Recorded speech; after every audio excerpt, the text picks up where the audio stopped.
I thought I was being clever by pretending to be inexperienced, until he caught me in the most embarrassing lie of my life. Hey everyone, I'm about to share something incredibly personal with you today. This is a story about deception, intimacy, and the moment when everything came crashing down in the most awkward way possible. Trust me, you won't want to miss how this unfolds, because the ending will shock you. Before I dive into this embarrassing confession, please hit that subscribe button, give this video a thumbs up, and share it with your friends. Your support means everything to me, and honestly, telling this story is making me nervous, so knowing you're engaged really helps. Let me start by saying that I've always been terrible with relationships. I mean, absolutely terrible. When I'm in a committed relationship, I'm the most faithful person you could imagine. I give my whole heart. I'm completely devoted. But when I'm single, well, that's a completely different story. I become this person who just doesn't care about consequences. If I want to be with someone, I go for it without thinking twice. I've always been incredibly curious about everything, especially when it comes to intimate experiences. By the time I reached my 20s, I had pretty much tried everything I was curious about. And yes, that included go through the back door. I'm not going to lie to you. The first few times were absolutely horrible. The pain was intense, and I honestly wondered why anyone would want to do this. But as time went on, I started figuring out what worked and what didn't. I learned about preparation, about taking time, about communication. Eventually, I actually started enjoying it. But here's where my story gets interesting, and where my terrible habit began. You see, I discovered something about men that I became completely addicted to exploiting. I realized that if a man thinks he's experiencing something with you for the first time, if he believes he's your first for any particular experience, he feels incredibly special. He feels important and chosen. And I became absolutely obsessed with making men feel this way. So every time I was with someone new and they brought up the idea of trying go through the back door, I would put on this whole performance. I would act shy and uncertain. I would say things like, I don't know, I've never done that before, or I'm scared it might hurt. I would play up the innocent, inexperienced role perfectly, and it worked every single time. These men would become so much more gentle, so much more attentive. They would feel like they were being trusted with something precious and special. This went on for quite a while. I had this routine down to an art form. I knew exactly what to say, exactly how to act, exactly how to make them feel like they were the first person I was trusting with this experience. And honestly, I felt pretty clever about it. I thought I had figured out some secret to making intimate encounters more meaningful and exciting. Then I met this one guy. We had been seeing each other casually for a few months. It wasn't serious. Neither of us wanted a committed relationship at the time.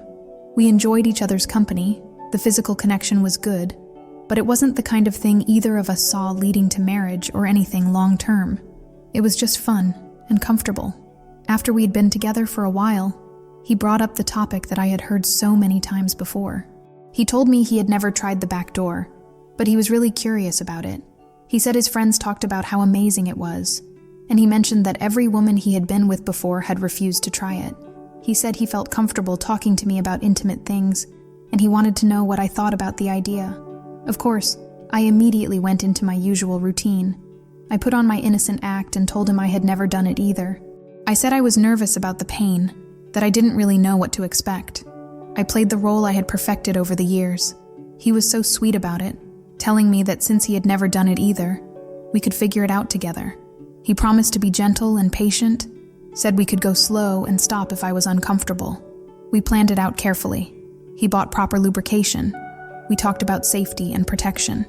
I insisted we still use condoms even though pregnancy wasn't a concern, because I'm always careful about sexually transmitted infections. He completely agreed and was very respectful about all of it. When the day came, he had everything prepared. He was so nervous and careful, clearly wanting to make sure I was comfortable and safe. But here's where things started to go wrong, because he genuinely had never done this before. He was completely lost. He didn't know what he was doing, and he was being so overly cautious that nothing was working properly. I'm lying there, watching him struggle, and I'm getting frustrated. He's doing everything wrong. Too slow, too hesitant, not using enough lubrication, not understanding the basic mechanics of what needs to happen. And because I actually knew exactly what needed to be done, because I had experience with this, I started getting impatient. Without thinking, I started giving him instructions.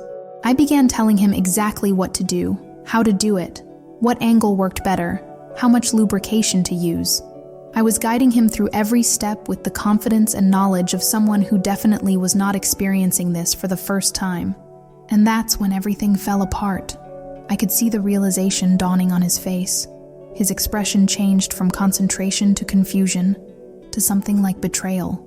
He stopped what he was doing and looked at me with this mixture of hurt and anger. Then he said the words that made my stomach drop. "Wait a minute, weren't you supposed to have never done this before? For someone who's never experienced this, you sure seem to know a lot about what I should be doing." In that moment, I had a choice. I could have tried to continue the lie, maybe made up some excuse about having researched it online or talked to friends about it. I could have tried to salvage my story somehow.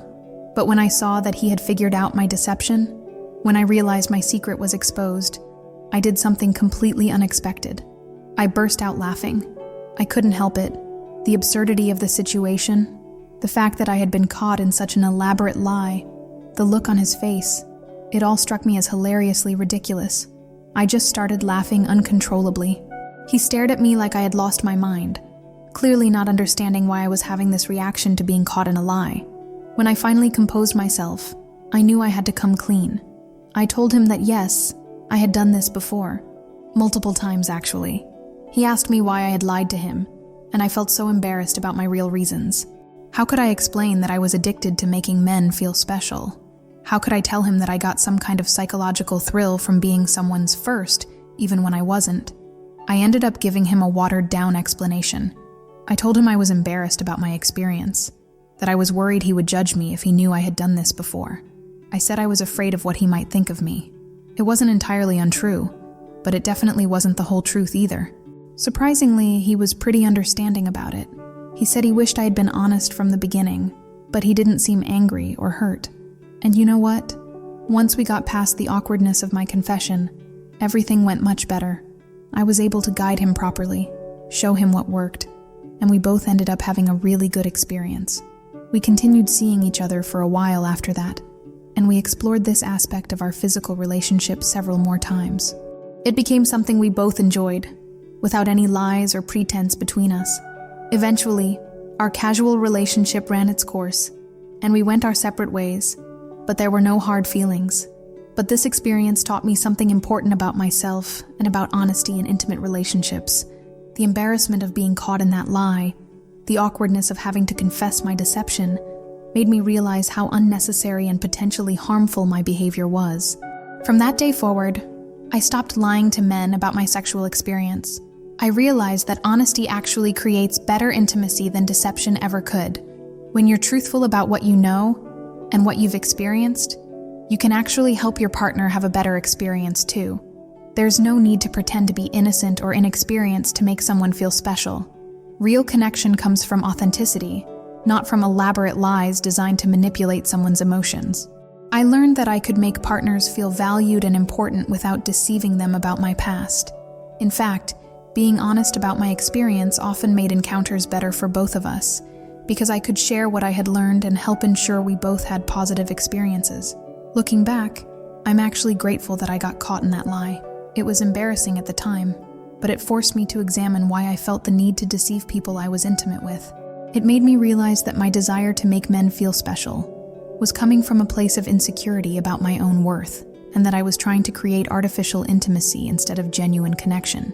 The irony is that the honesty that followed my confession led to some of the best intimate experiences I had with that particular partner. When we could communicate openly about what we both wanted and what worked for us, everything was so much better than when I was pretending to be someone I wasn't. This story has stayed with me for years, and it completely changed how I approach intimate relationships. I no longer feel the need to pretend to be inexperienced or innocent. I've learned that confidence and honesty are much more attractive than fake vulnerability. And I've discovered that partners appreciate being with someone who knows what they want and can communicate about it openly. So that's my embarrassing confession. I thought I was being clever by playing the innocent card, but I ended up learning that honesty is always the better choice. Sometimes our most mortifying moments teach us the most important lessons about ourselves. This is actually a true story that was shared with me by one of my followers on another platform. They gave me permission to tell their story because they thought it might help others who might be struggling with similar issues around honesty in relationships. I want to thank them for being brave enough to share something so personal and potentially embarrassing. If this story resonated with you, or if you have your own experiences with learning hard lessons about honesty in relationships, please hit that subscribe button, give this video a thumbs up, and share it with someone who might need to hear this message. And definitely leave me a comment below. I love hearing your thoughts and your own stories. Your engagement really helps my channel grow, and it lets me know that sharing these personal, sometimes uncomfortable stories is making a difference. Thanks for watching, and I'll see you in the next video.